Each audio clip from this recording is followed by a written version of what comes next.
Okay, welcome back mga scalper. Another technical analysis for BTC and wag na nga nating patagalin pa. Daily time frame is isang malaking green candle.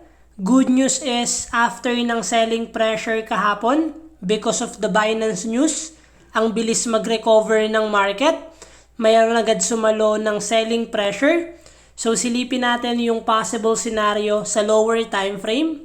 Meron tayong inverted pin bar kung makikita natin with volume. So possible meron pa rin tayong rejection above this resistance area.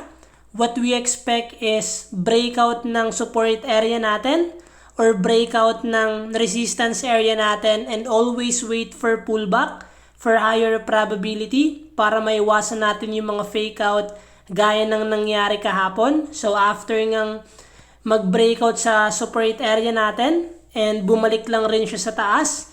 And good news is nasa uptrend momentum pa rin yung BTC. Kung makikita natin, continuous pa rin yung higher lows natin and currently nagfo-form to ng ascending triangle.